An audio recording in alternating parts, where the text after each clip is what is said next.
मैं पुष्प हूँ।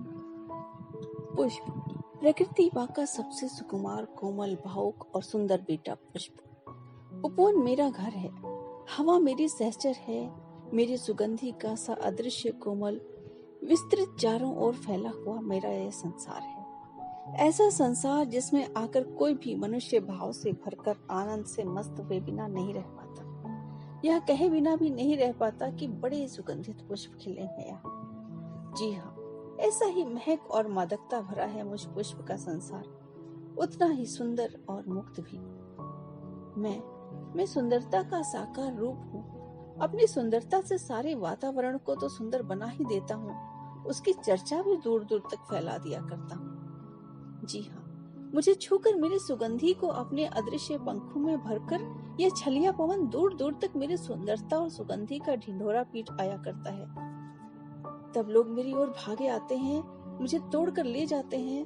कोई गुलदस्ते में सजाकर अपने घर की शोभा बढ़ाता है, तो कोई हार में पिरोकर मुझे अपने गले का हार बना लिया करता है।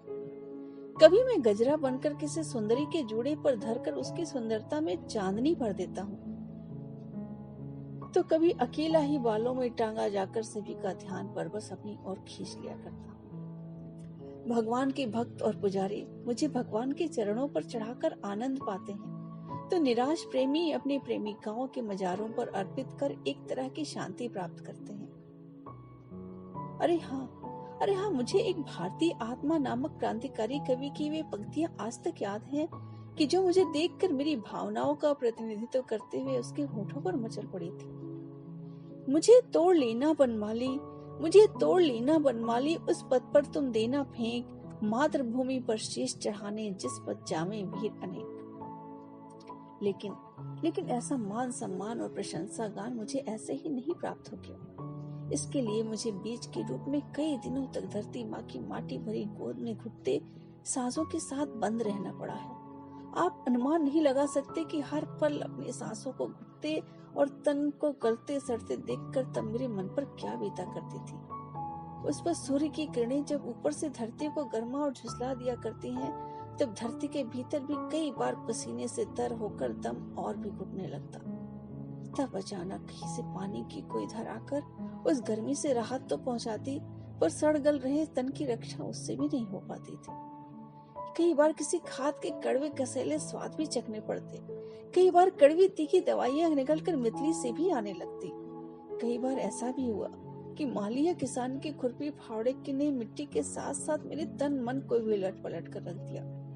इस प्रकार की स्थितियों का सामना करते समय मन पर क्या गुजरती है, न तो यह सब बता पाना ही संभव है और न उस सब का आप अनुमान ही लगा सकते हैं। लेकिन ये क्या, एक दिन मैंने अपने सड़गल चुके शरीर में धरती माँ के आशीर्वाद से एक नया जोश, नया उत्साह और अंगड़ाइयां लेते हुए अनुभव किया। मुझे लगा कि मैं अपने अंगों का विस्तार फैलाव करते हुए धरती माँ से उछलकर उसकी गोद में आ रहा हूँ।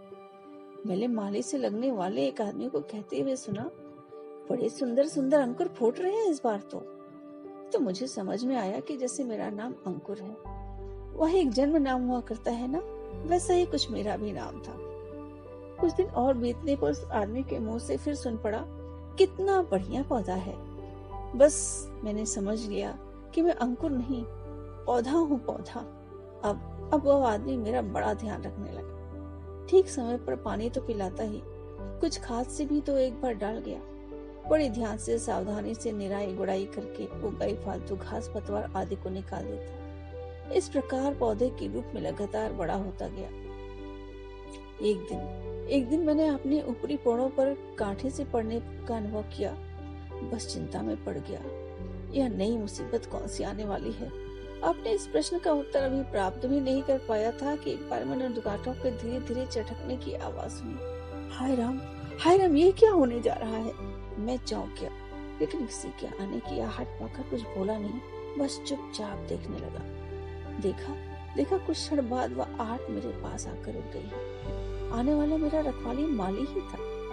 वह मेरी दशा देखकर, लेकिन ये क्या, वह तो मेरी दशा देखकर मुस्कुरा उठा और लगातार मुस्कुराता गया। फिर होठों में बोला, सुबह तक ये कलियां अवश्य ही खिलकर मुस्कुराता फूल बन जाएंगी। फूल? एक बार मैं फिर चौंक पड़ा पहले बीज, फिर अंकुर, उसके बाद पौधा, फिर वे गांठें से चटकती हुई और अब फूल। पता नहीं क्या क्या बनना है अभी। लेकिन लेकिन तब तक रात ढल आई थी, सुबह माली चला गया। मेरी चिंता कम नहीं हुई। रात भर चिंता में डूबा रहा। जैसे ही प्रभात काल की मंद पान झोंका आया, उसका मधुर कोमल स्पर्श पाकर मैं पूरी तरह से खिलकर जैसे अपनी ही सुगंध से नहा उठी। पवन की और झोंके आकर मुझे लोरियां देने देते रहे लगातार। जी हाँ, मैं खिलकर पुष्प जो बन चुका था। जी, ये बस इतनी सी है मेरी आत्मकथा।